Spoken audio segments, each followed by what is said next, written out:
So I'm obviously a really big tech user, but I also really value my sleep. And so I've always been super grateful for the settings on my devices like my laptop, phone, and Kindle that enable a night mode, which makes the screen a bit warmer, because the idea is it filters out blue light that is bad for your sleep. However, I recently got some comments on one of my videos from you guys pointing out that this night mode where your screen becomes a bit warmer is actually just a big marketing gimmick. Now, I'm very skeptical of the motives of big tech companies at the best of times, so I was really intrigued. And it turns out there's actually some truth to what you guys were saying. Now, like I said, for the last maybe 5, 6, 7 years, I've really made a point to prioritize my sleep as much as I can. And this is both for my mental health as well as my physical health. And I've noticed I used to get colds and flus maybe 2 or 3 times a year, but in the last 6 years I've probably been sick maybe 2 or 3 times, if that, and I really do put it down to just having a more consistent sleep schedule. But one thing I've heard for a long time and sort of taken as fact, and you've probably heard of as well, is the idea that blue light that comes from digital device screens like TVs or computers emits a blue light that interrupts your sleeping pattern. And the idea is that your body operates on what they call a circadian rhythm, which is basically how your natural body clock responds to its environment. Now, typically when the sun is up and there's bright light all around the place, your body's able to recognize, hey, it's daylight, it's time to be awake. And then at night, as things get darker, the sun goes down, your body starts to recognize the dim light and starts to produce what they call melatonin, which is a type of hormone that makes you sleepy. Now, the idea that blue light from digital screens interrupts your sleeping pattern came from research that was done around 10 years ago. Now, in this study, they compared someone who read a book on an iPad for several hours to someone who read an actual physical book for several hours right before they went to bed. And what they found was that the person who read on the iPad, their sleep was nowhere near as good and they had trouble falling asleep as compared to the person who just read a regular paper book. Now, this particular study linked the emission of blue light from the iPad screen to the interrupted sleep. They argued that because the book wasn't emitting any blue light, therefore it wasn't going to interrupt your sleeping pattern. This study argued that when our eyes are exposed to this particular frequency of blue light, our body doesn't produce melatonin, that hormone that makes you sleepy. And the idea is that this particular frequency of blue light is found in sunlight. Therefore, they argued that when you're looking at a digital screen, your body thinks it's looking at sunlight, and therefore blocks the production of melatonin and therefore inhibits your ability to fall asleep easily. Now, that all made plenty of sense to me, so I was really happy that laptops and phones started to introduce this night mode, because I like using my tech quite late at night, as I know a lot of people do, and it did concern me that blue light might interrupt my sleep. That being said, I love making videos about how to use tech to improve your life, and I put them out every single Friday, so be sure to subscribe if you haven't already.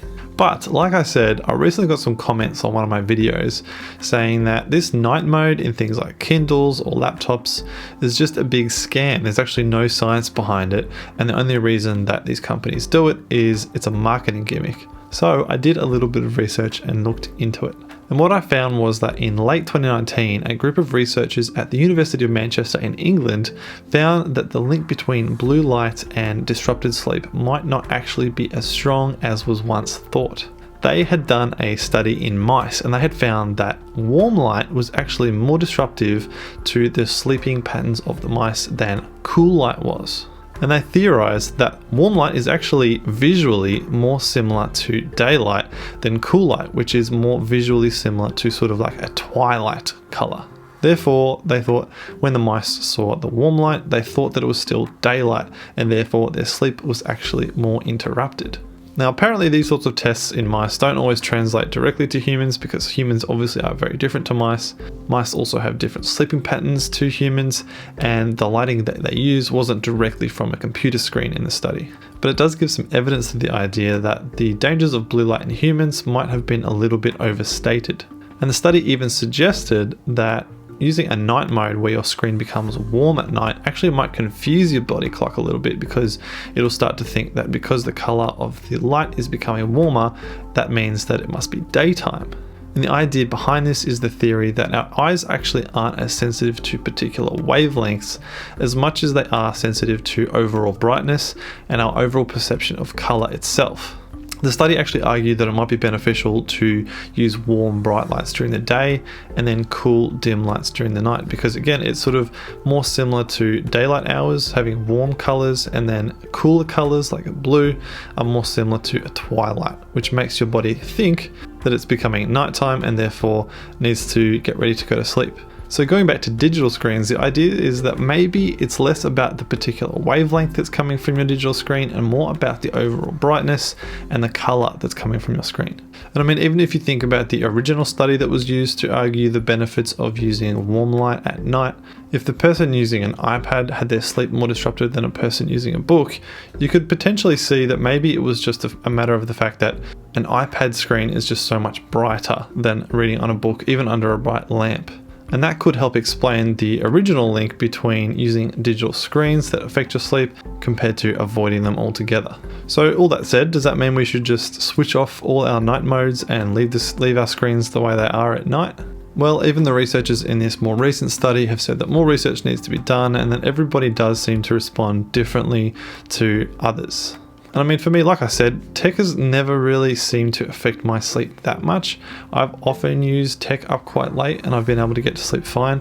But then I have other friends who swear that using screens like TVs or computers really does interrupt their sleep a lot. And I've even had friends who say that night mode really helps. So I'm really curious, if you use night mode, have you found that it helps? Have you found not using night mode interrupts your sleep? Has it made your sleep bad? Because I mean, I think at the end of the day, if a night mode does seem to help you sleep, then why not use it? So I think the main takeaway for me personally from this is just that I think in the future I'll be less concerned about making sure that my night mode is on, and I'll be more concerned about making sure that my screen isn't too bright right before I go to bed. And I mean, I think that makes a lot of sense to me. The idea that having bright light makes your body think that it's daylight. Okay, the sun, that's very bright, and then when everything gets dark, the sun sets. When lights go dimmer, your body starts to think that it's time for sleep. So hopefully that way, I'll still be able to use my tech late at night and not worry about compromising my prized good night's sleep. If you found this video interesting, be sure to hit the like button and check out my productive tech playlist for more videos talking about how to use tech to be more productive. Other than that, I hope you have a brilliant day and I'll see you very soon in the next video.